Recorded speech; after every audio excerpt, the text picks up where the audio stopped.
Dear listeners, I am back with another episode.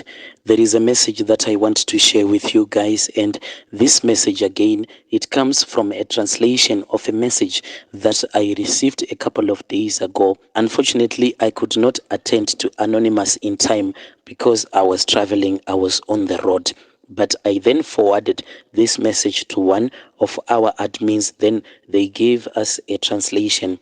Let us just say thank you to one of our admins who gave us this translation. The translation of that confession reads like this: Hello, my brother, how are you? Can you please post for me as anonymous? Make sure that you hide my identity.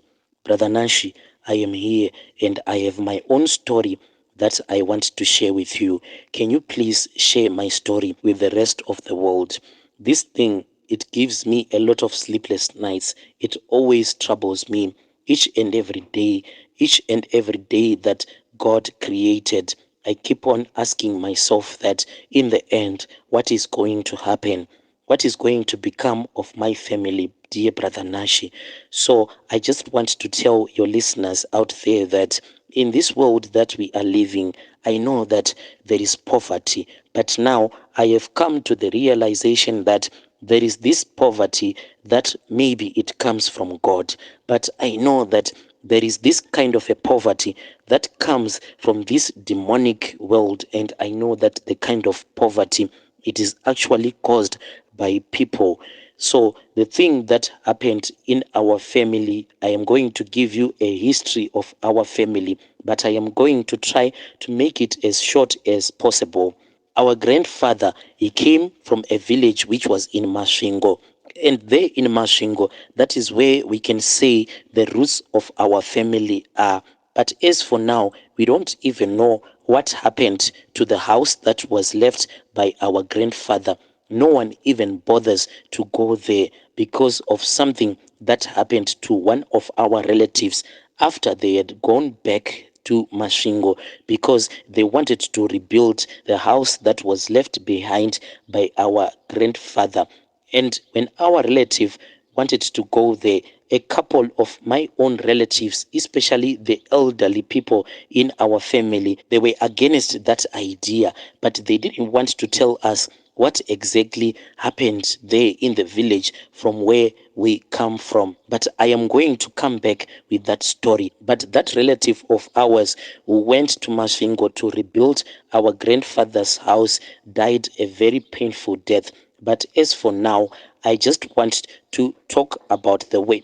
But as for now, I just want to tell you the story of my mother because this thing, Brother Nashi, it always pains me a lot.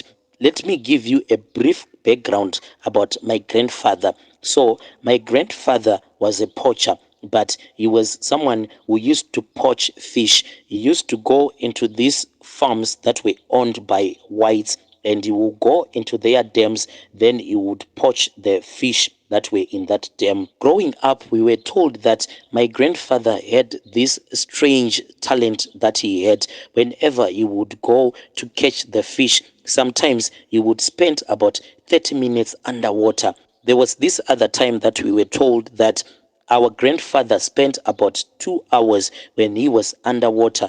It was the time when he was being chased by these white farmers when they had caught him hunting in their farms and he jumped into the dam. They waited and they waited for him, and when they saw that there was no one that was coming out of the water, they thought that he had drowned and died. But as soon as they had left, that is when my grandfather came out of the water. How he had managed to breathe, no one knows. But eventually, my grandfather was betrayed by one of his best friends. This was after he had gone to this other farm that was also owned by this white farmer. He wanted to hunt in that farm and to poach some fish. Unfortunately, he was caught. When my grandfather found out that his best friend had betrayed him, that is when we were told that my grandfather went and visited this very powerful spiritualist. And when he went there, that is when he was given a lot of things, ritual stuff. And we were told that he was given a lot of Tokoloshes that he was using. And as we are speaking right now, especially the elderly people in our family, they tell us that all of these Tokoloshes that are in our family cannot be counted, because the way that our grandfather was given these Tokoloshes, he was given a male and a female, and these Tokoloshes then started to multiply. As we are speaking right now, we don't even know how many of these Tokoloshes are in our family, and our family is suffering, Brother Nashi. But the most painful thing about our family is that there are two sides. There are people that are so wealthy in our family that you will never even believe that they are in Zimbabwe. And if you go to their houses, you would actually think that maybe you are now in Europe, because the place where they are staying, it is quite an expensive place to stay in Zimbabwe. Then there is this other side. I can say that I am on the other side, and on that side of the family, it is only poverty and poverty alone. And I am going to come back and I will tell you everything about this side that is full of poverty.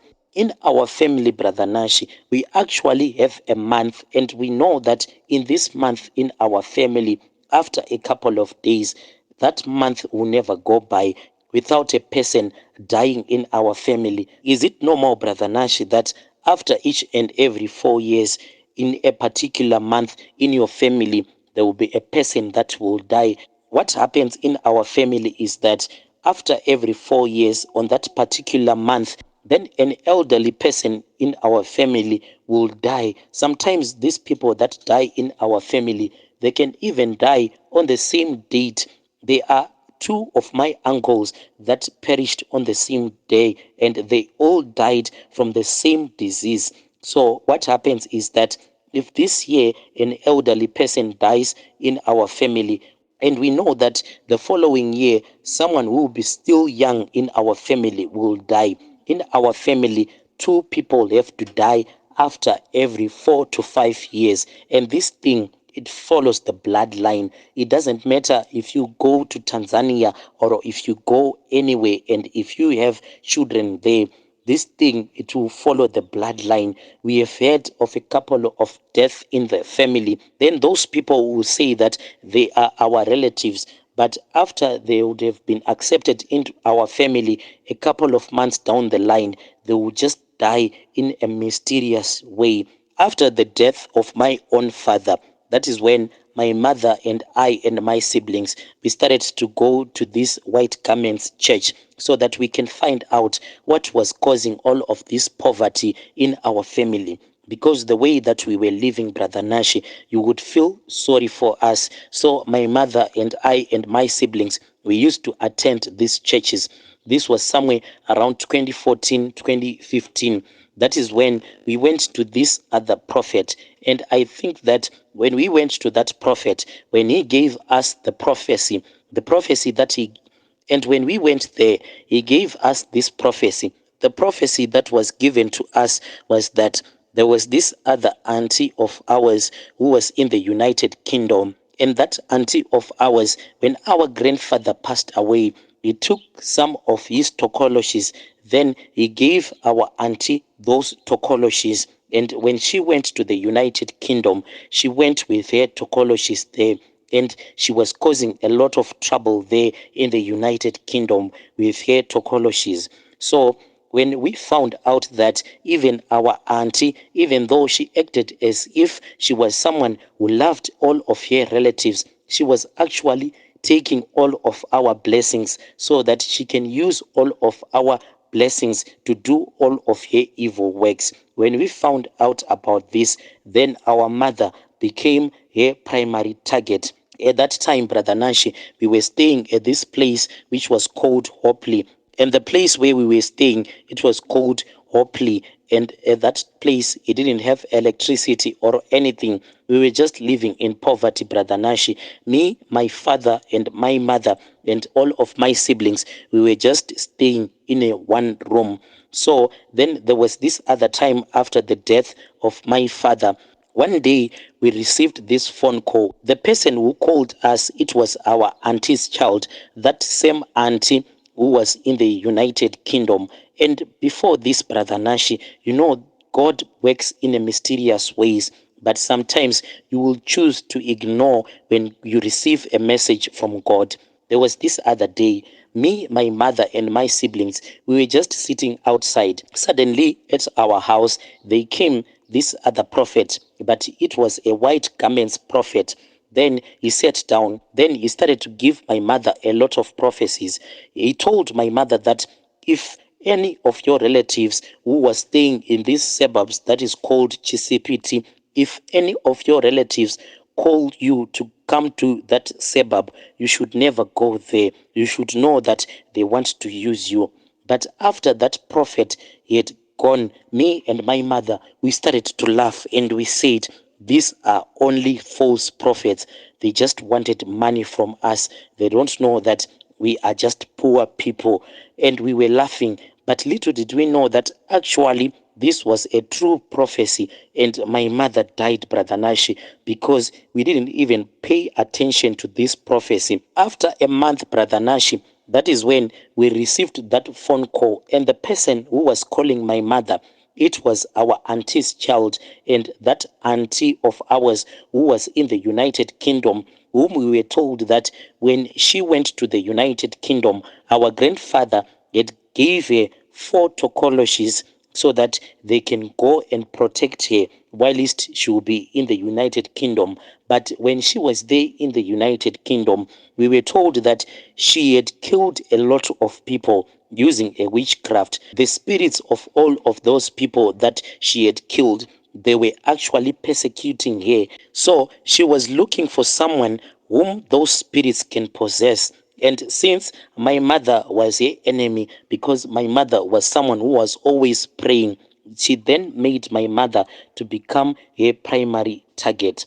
My mother was so excited after she had heard that our auntie's child, that auntie of ours who was in the UK, had called her. The reason why our mother went there, because she wanted to go and beg for money for school fees, because we could not go to school anymore because our mother was struggling to pay for our school fees. That prophecy that had been given to my mother by that prophet who had came to our house, we had all forgotten about that prophecy, because after that prophet had left our house, we asked ourselves, do we have any relative that stays in the suburb of Chisipiti? And we said no. Little did we know that our auntie's child, that same one that had called our mother, he had his own house in Chisipiti. They went to this other suburb that is called Borodel. It is in Harare. That is where the most richest people in Zim stay there. And when my mother visited these people, we didn't know that the owner of that house, it was not our auntie's child, but his wife's parents were the owners of that house. The reason why our auntie's child had moved out of his house, which was in Chisipiti, his wife had fallen pregnant, and he had been told that his own snake that he kept in his own house wanted to eat the child that was being carried by his own wife. So they both ran out of the house, and they were now staying at their in-laws' place. All of these things we didn't know, but we chose to ignore that prophecy, Brother Nashi. The reason why this story is so painful to me, Brother Nashi, I only heard about this story on the day that my mother was buried. That is when I heard that my auntie's child, when his wife fell pregnant, that is when he learned that the snake wanted to eat the child that his own wife was carrying, like it had done in the past. But now he wanted a child of his own. That is when he decided to run away. So he planned with his own mother, our auntie, who was in the United Kingdom, so that they can make a plan and they can give all of these Tokoloshes to my mother, and they can sacrifice my mother instead of his unborn child. Brother Nashi, sometimes they say that a man should not cry, but whenever I think about everything that happened to my own mother, I just start to cry because of the way that my own mother died. When my mother had gone to Borodel to meet up with our auntie's child, that is when they gave my mother traditional food. And my mother was quite confused because on that day when she came back, she said poverty is not a good thing because the food that they gave to me, it was just traditional food. I don't know, is it because I am poor or not? Because Brother Nashi, these people are quite rich. You will never expect these people to prepare a kind of a meal that they prepared for my mother. But I think that this was part of their ritual that they were performing for my mother. After my mother had finished eating all of that traditional food, then they told my mother that she should get into the car. My mother thought that she was going to be driven back home to the place where we were staying. But to her surprise, she was being driven to another house, and the house was in Chisipiti. I think that is when that whole prophecy started to click again in my mother's mind. Then, when they arrived at that place, my mother was actually surprised because the whole place, Brother Nashi, even though that house was beautiful and it was in the middle of a wealthy suburb, but there was no one who was working there. The place looked like it was a forest, and my mother told us that she had asked our auntie's child why the place looked like this, and he didn't give our mother any proper answer at all. When they entered into the yard, my mother saw that the house didn't have any curtains at all. All the windows and the doors were opened.